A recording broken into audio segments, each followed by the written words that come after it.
Sirens tore through Pinewood Grove that August night, shattering the illusion of suburban safety.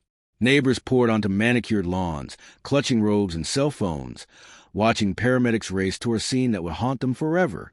On a porch decorated with American flags and seasonal wreaths, Maya Richardson lay motionless while the man who killed her stood calmly beside responding officers, already crafting his defense. What could make a neighbor kill someone over lawn decorations? Over lights shaped like butterflies that a 10-year-old boy picked out at the hardware store? Have you ever felt uneasy about someone living next door, but convinced yourself you were overreacting? Have you ever witnessed subtle hostility and chosen to look away because confrontation felt too uncomfortable? The truth is, Maya Richardson's death wasn't sudden. It was the inevitable conclusion of prejudice that festered behind polite smiles and neighborly waves. Prejudice that everyone saw but no one stopped. Could this happen on your street? If you've ever questioned whether you truly know your neighbors, you need to hear this story. Hit that like button and let's dive in, because what you're about to discover will change how you see the people living beside you. Maya Richardson arrived in Pinewood Grove on a Saturday morning in late April, hopeful and exhausted in equal measure. At 34, she was starting over. Again. The moving truck rumbled down Maple Crest Drive as curious eyes tracked it from behind plantation shutters and over coffee mugs. Her son, Jordan, 10 years old with his mother's warm smile, bounded out of the passenger seat, clutching a basketball, already scanning driveways for potential hoops. This was supposed to be different. Safe. The kind of place where kids rode bikes until streetlights came on, where neighbors borrowed sugar and remembered your name. Maya worked long, demanding hours as a dental hygienist at Riverside Family Dentistry, often arriving home after dark with aching feet and a determination to give Jordan something better than the cramped apartment they'd left behind. This house, modest 3-bedroom, with a small yard Jordan could call his own, represented every sacrifice she'd made. Pinewood Grove looked perfect on the surface.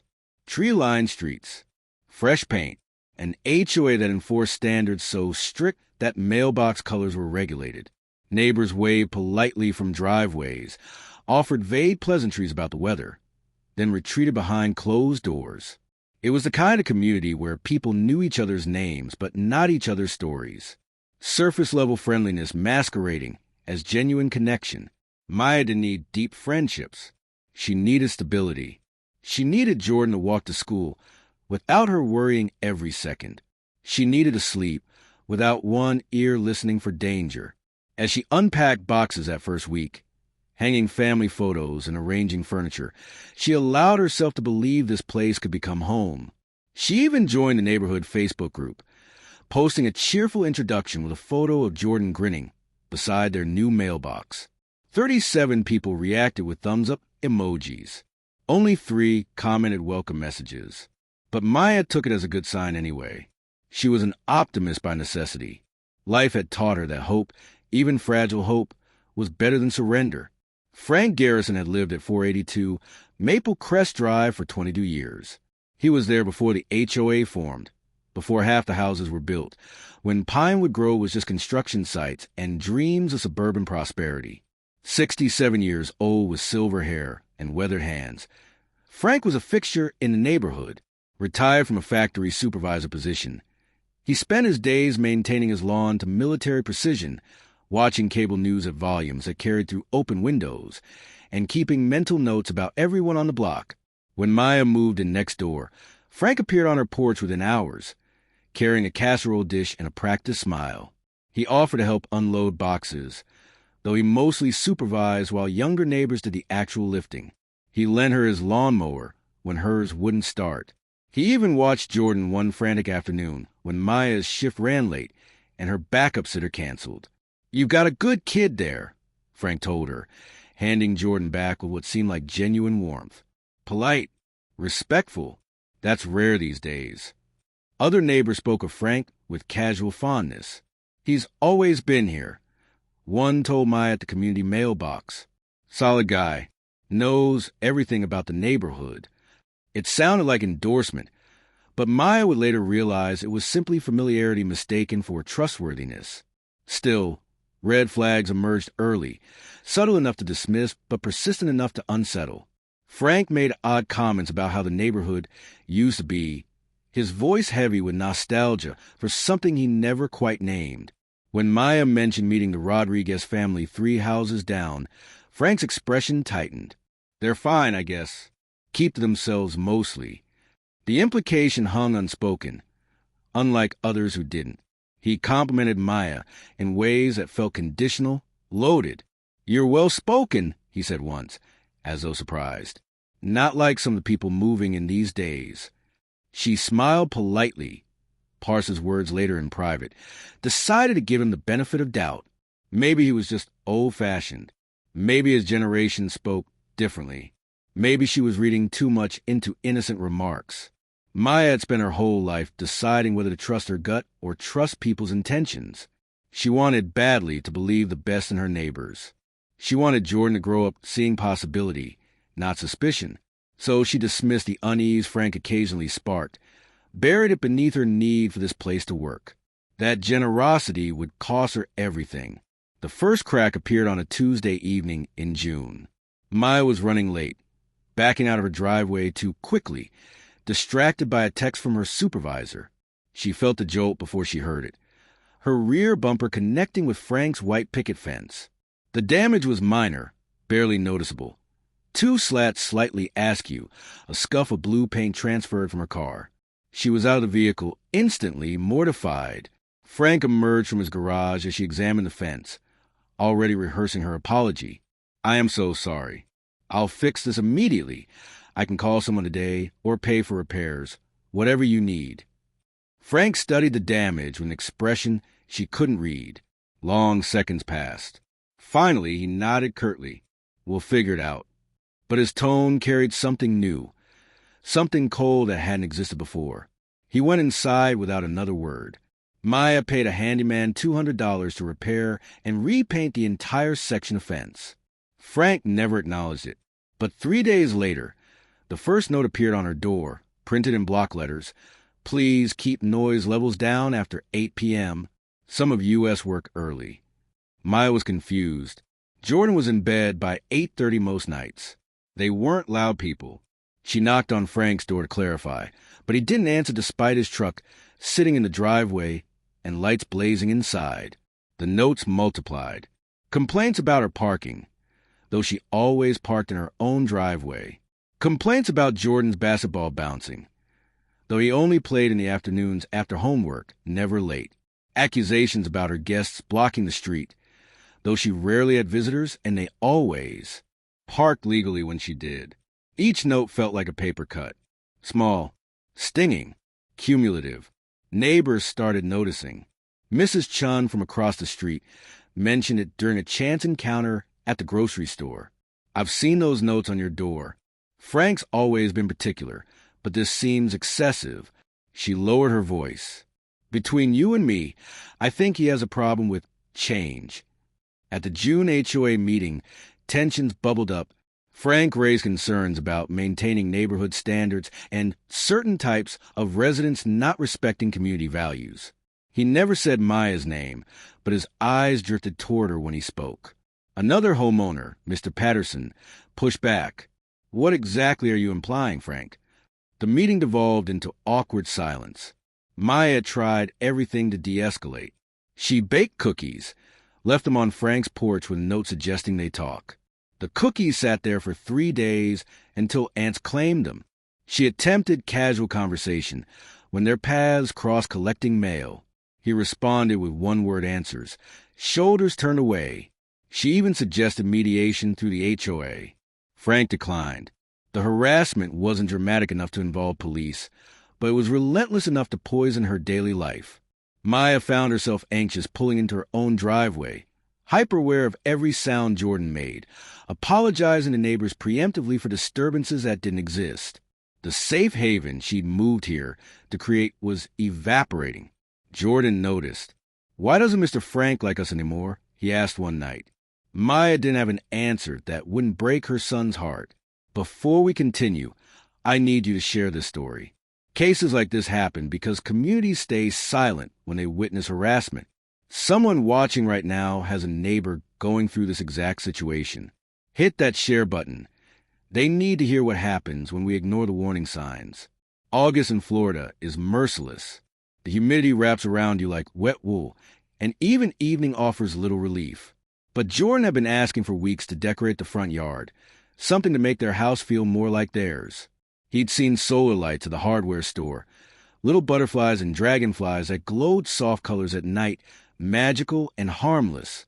Maya bought them on a Saturday, and Jordan spent an hour carefully placing them along the walkway and around the small flower bed she planted. He was so proud, calling her out every 10 minutes to see how they looked as dusk fell. The light cycled through blues and purples and greens, casting gentle shapes across their lawn. For the first time in months, their house felt joyful. The next morning, Maya woke to Jordan's crying. She found him in the front yard, still in pajamas, surrounded by shattered plastic and broken solar panels. Every single light had been smashed. Deliberately, violently. Pieces scattered across the grass like evidence of malice. Mrs. Shin appeared at Maya's elbow, breathless. "I saw Frank near your yard last night around 11. I was letting my dog out. He was standing there for a while, just staring at your house." She hesitated. "I should have said something. I'm sorry." Maya stared at the destruction, something fundamental shifting inside her. She'd absorbed the notes, the cold shoulders, the whispered complaints. She bent over backward to accommodate a man who clearly despised her for reasons that had nothing to do with fences or noise. But this was an attack on her child, on Jordan's small attempt to feel safe in a place that had never truly welcomed them.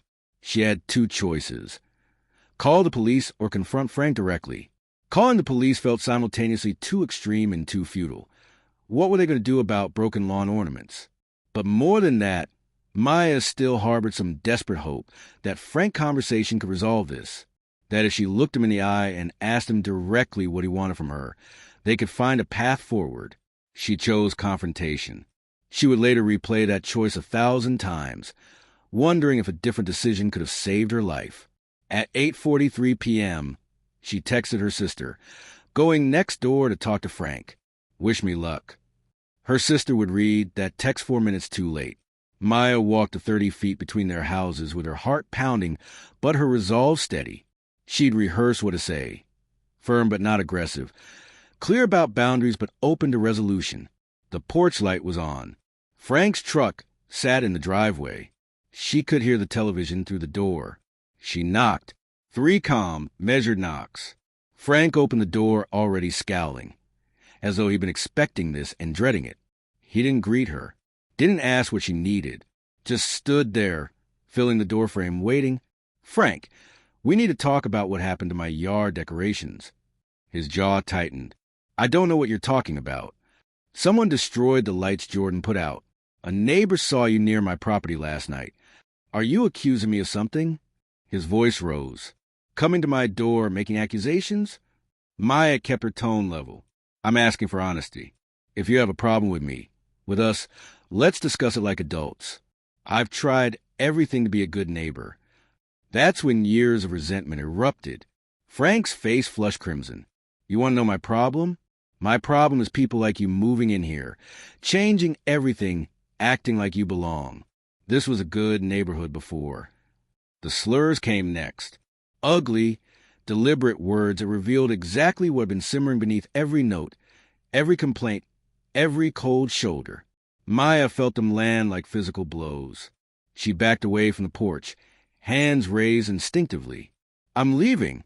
We're done here." "Yeah, you're leaving." Frank disappeared into the house.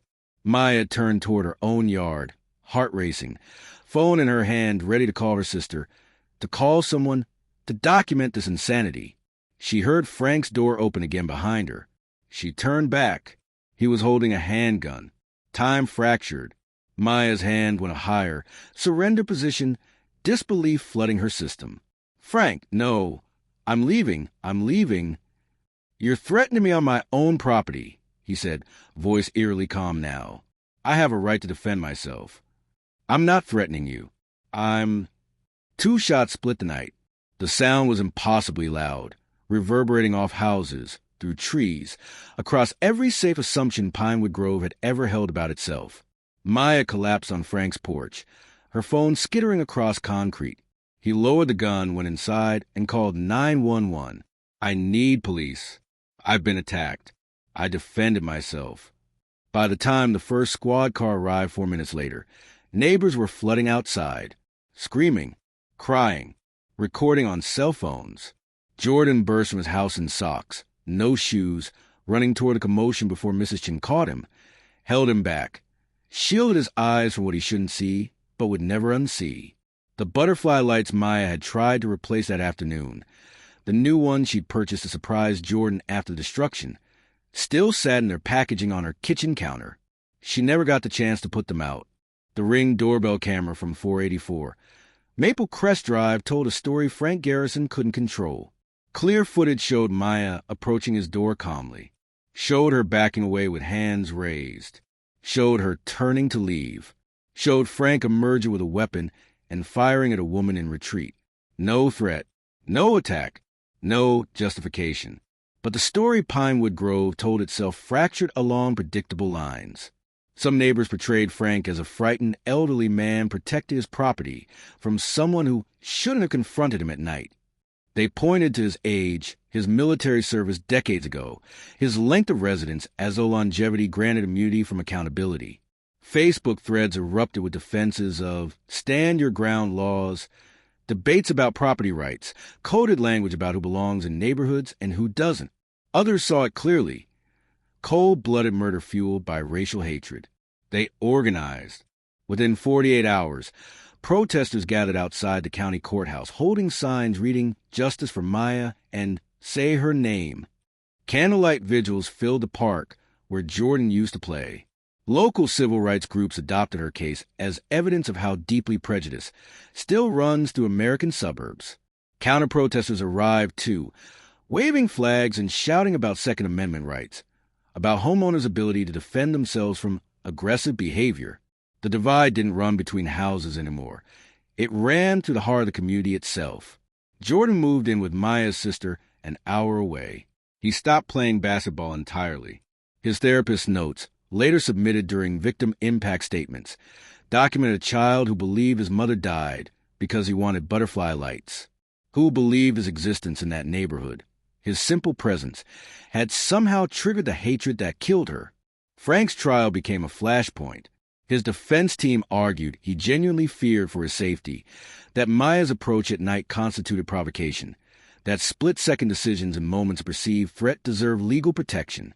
They painted him as a man of a different era, confused by changing neighborhoods, reacting from a place of genuine, if misguided, fear.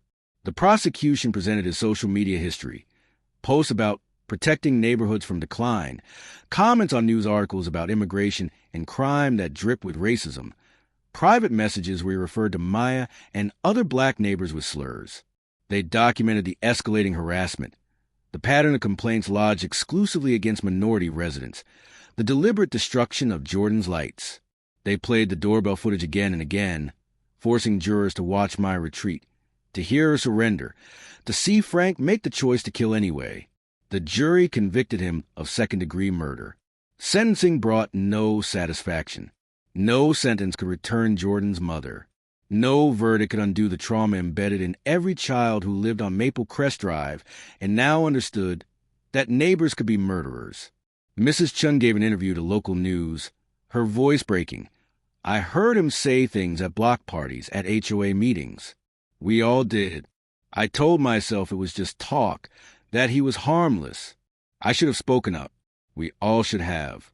That sentiment echoed through Pinewood Grove. I saw the notes on her door. I noticed he only complained about certain families. I heard him at meetings. The community had witnessed Maya's harassment in real time and chosen comfort over courage. Chosen believe the best about someone who'd lived there longest rather than protect someone who needed it most. The for sale signs multiplied within months. Property values dropped. The neighborhood Facebook group, once filled with recommendations for landscapers and complaints about garbage pickup, went silent. Pinewood Grove became synonymous with tragedy, a place where the American dream curdled into a nightmare.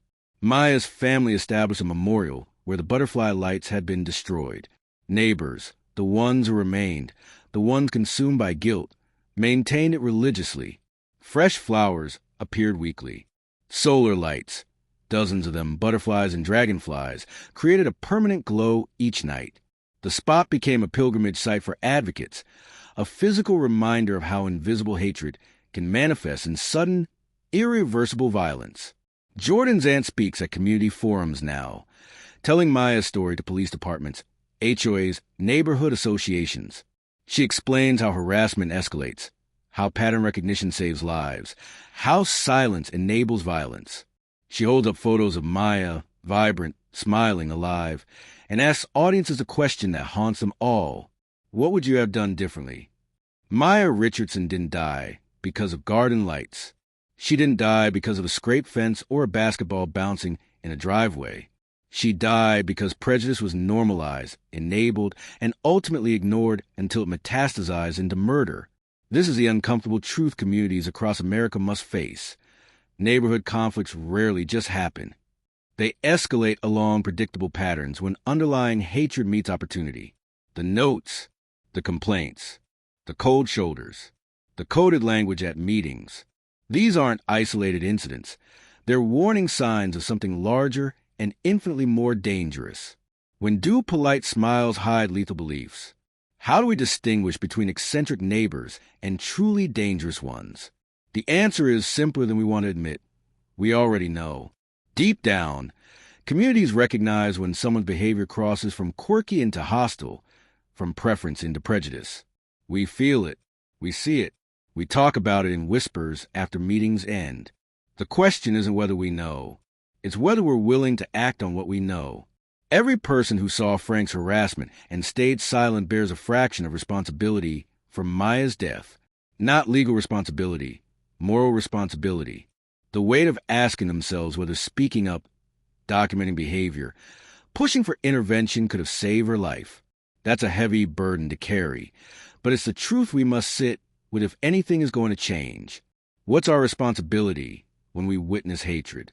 At minimum, it's to name it, to stop excusing it as generational differences or personality quirks, to document patterns, to support targeted neighbors, to make noise in HOA meetings and Facebook groups and casual conversations when someone's jokes or concerns clearly mask something darker. Intervention feels uncomfortable. It risks social standing, neighborly peace, the illusion of harmony, but silence has a body count. Could anything have saved Maya? We'll never know with certainty. But we know what didn't save her. Being polite, trying to de-escalate alone, hoping the best in people would eventually surface.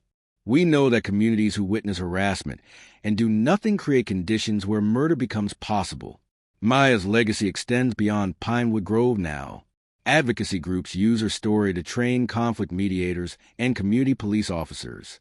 Proposed legislation in Florida, informally called Maya's Law, will require HOAs to maintain harassment logs and establish intervention protocols when patterns emerge.